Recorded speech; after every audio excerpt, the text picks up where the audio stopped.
ভাই সাদা পাথর দিয়ে কি ঝামেলা পড়ছি সব ফোন হয়েছে। হ্যাঁ বস। হ্যাঁ সুরুজ এলাকায় আসস? হ্যাঁ বস। আজকে রাইতের ভিতর 10 টাকা সাদা পাথর লাগবে, দিতে পারবি? হ্যাঁ বস, কি কন দেওয়া যাবো? রাইতের ভিতরে ম্যানেজ কর। আচ্ছা ঠিক আছে বস, আমি এখনই করতেছি। ওই উপরে তো অর্ডার আছে, সাদা পাথরই করতে হয়েছে। তো পোলাপান্ডে ফোন দিতেছি, খারাপ পোলাপান্ডে ফোন দিয়া জলদি বলতেছি। হ্যালো, ওই তারা কই আছো? হ্যাঁ ওই যে সাদা পাথরের দিকে আয় কর। হ্যাঁ ঠিক আছে, চল চল তাড়াতাড়ি করতে হবো, আর আইতে আইতে আমরা করে লাই।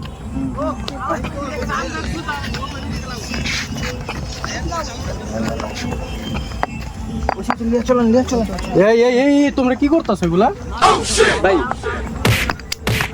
ভাই আসলে কি ওই পর্যটক আহে তো সাদা পাথরের দিকে ছবি টবি তুলে, তো ওরা আবার স্লিপ খায় পড়ে জায়গা, মাথা ভেটা জায়গা, হাত ভেঙা জায়গা, পা ভেঙা জায়গা, ছবি টবি তুলতে পারে না। এগুলো সরাই দিতেছি যাতে একমাত্র ঝর্ণায় গোসল করতে পারে। তোমরা এই এলাকার পোলাপান না? হ্যাঁ ভাই, এলেই ভালো কাজ করতেছি আমরা ভাই। তোমরা কি করতে চাইতাছো এটা আমিও জানি, তোমরাও জানো, কিন্তু আসলে এটা কতটুকু যুক্তিযুক্ত? আমাদের এই এলাকার ভিতরে বাইরে থেকে মানুষ আসে, পর্যটক আসে এগুলা সৌন্দর্য দেখার জন্য, প্রাকৃতিক সৌন্দর্যের ভালোবাসে তারা, এই জন্য তারা এদিকে আসে।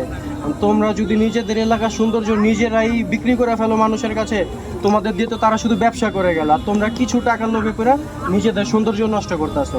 এখন মানুষজন আসতেছে, তোমাদের এলাকা পরিচিত হইতেছে, বিশ্ব দরবারে তোমাদের একটা পরিচয় আছে। এগুলো যদি না থাকে তাহলে তোমাদের সৌন্দর্যটা কোথায় যাবে? মানুষ কি দেখবে? তোমাদের এদিকে আসবে কেউ? কেউ তোমাদেরকে চিনবে? তোমাদের এলাকা কেউ চিনবে?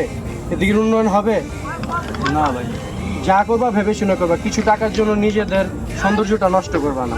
ঠিক আছে ভাই, আমরা আর ভুল হবে না তো এরকম? না, না, ভাই। আসলে ভাই এটা আমি আগে কখনো ভাবি নাই যে আমাদের এলাকা এত সুন্দর একটা স্পট, সৌন্দর্য পুরো বাংলাদেশের মানুষ এবং পৃথিবীর বাইরে থেকে অনেক মানুষ আসে আমাদের এই পর্যটক কেন্দ্রে দেখার জন্য, ঘোরার জন্য, ছবি তোলার জন্য, গোসল করার জন্য। এটা অনেক বড় একটা অন্যায় করে ফেলছি আমরা।